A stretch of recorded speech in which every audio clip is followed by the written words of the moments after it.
Hello! Today I'm returning to the Tekken series with a look at one of the more understated characters to orbit the central Mishima feud, the adopted son, Lee Chaolan. Now, Lee has subtly featured in Tekken since the beginning of the series, before coming into his own and really elevating within the plot and his own personality from about Tekken 4 onwards. But since the first two games, he has proved a consistent foil to both Kazuya and Heihachi as a menacing sub-boss that proves a recurring obstacle in their way of truly claiming the Mishima Zaibatsu, which is a prize that he also seeks for himself. And Lee's doubly interesting to me because he's something of a grey character, particularly early on in the series, where we are led to believe that Kazuya is the hero,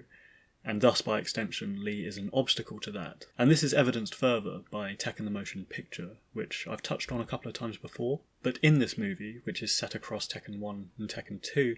Lee is posited firmly as a violent, petulant, and eventually quite unhinged servant of Heihachi, who goes out of his way to get Kazuya at all costs, both to please his father, but more so to bring himself a step closer to inheriting the Zaibatsu. And while this is contrary to his camp and comical appearances in the later Tekken games, I thought it was a really cool rendition of Lee, and he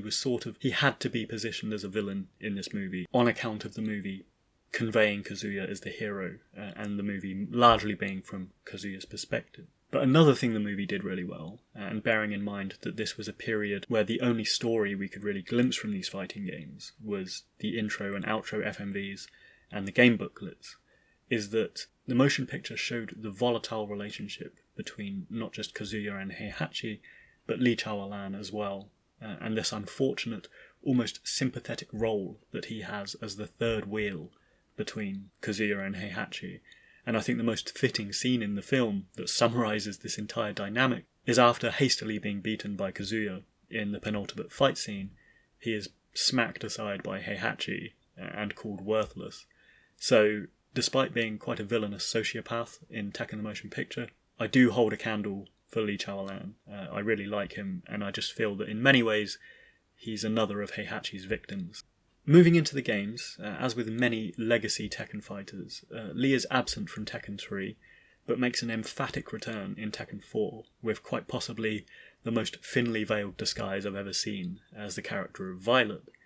And Tekken 4 is where the whole business conglomerate arc takes hold, and we move into the arena of private militaries and stuff like that, since alongside the Mishima Zaibatsu, we now have the debut of G-Corp, who had recovered Kazuya's body after Tekken 2, and Lee Chaolan's Violet Systems, which is a robotics company that he owns in the guise of Violet, which also incidentally introduced Combot, which is a slightly rubbish version of Mokojun. But beyond this, Tekken 4 was pivotal for Lee's characterization. Canonically, it's the first furtive shift into being a potential protagonist that we see from him. And while the earliest games saw him as a self-serving, ambitious spanner in the works for Kazuya and Heihachi, Tekkens 4, 5, 6, and progressively onwards, we see him increasingly allied to characters such as Julia Chang, Lars Anderson, his half-brother, and Elisa, who, for all intents and purposes, are the good guys in the Tekken saga. And as mentioned in my recent Jin episode, Tekken 7 closes by seeing these characters band together and confirm that their next target for global salvation must be Kazuya Mishima. But where I suggested in that episode, and it seems further confirmed in the Tekken 8 trailer, that Kazuya and Jin will orbit in their own individual feud in the next title, it feels like Lee, Lars and others may remain in this secondary corporate conglomerate sort of storyline, wrestling over the inner workings and ownership of the Zaibatsu, for example. Turning now to aesthetics and moveset, I think Lee has always boasted a unique design, even within the realms of the motley Tekken roster. He has a dark and enigmatic coolness in the first two games, and while, like other sub-bosses, his moveset was simply a mimicry of martial law, I love how they've evolved this in later titles to retain the sharp immediacy of that model of gameplay, but it's become something uniquely its own. And Tekken 7, as we might expect, is a high point for Lee Chaolan's moveset, I think. In terms of costume and outfits, as mentioned, Tekken 4 saw the alternative side to Lee in the guise of Violet, and the purple colour palette, which is actually something that has always carried through since Tekken 1, became a much more overt feature of his character palettes and his costumes. And likewise, we have the tuxedo and the rose accessory, which also debuted in Tekken 1, but has gone on to feature much more prominently over the years. And perhaps most amusingly, and to great comic effect, his win poses and his rage art in Tekken 7 make amusing use of the rose, and much like his goofy catchphrase of saying excellent all the time, it's just another glimpse of that coveted Tekken humour that features throughout the game. And I suppose, as I mentioned around Paul Phoenix back in that episode, who was a character that had this early severity and sincerity within the series, I suppose the same could be said for Chaolan, who was always an aggressive contender early in the series. But after the shake-up in Tekken 3, which recalibrated the central story to focus on Jin, Kazuya and Heihachi, like many others, Lee was sidelined as a potentially more comedic character, like Paul, like Law, and so on.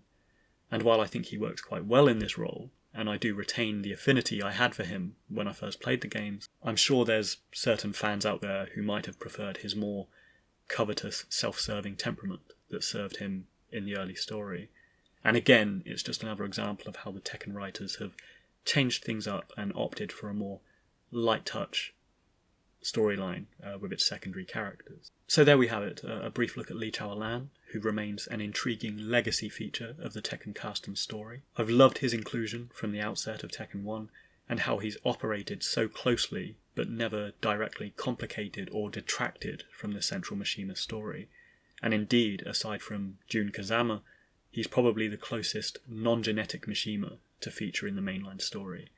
But Lee's a fantastic inclusion to the games, for his unique aesthetics, his moveset and his temperament, which has seen him flit between being a self-serving menace to a comedic break in the action. If you got this far, thanks for listening, and I hope you enjoyed it. And drop a comment below, let me know your thoughts on Lee Chaolan and his evolution over the course of the Tekken games.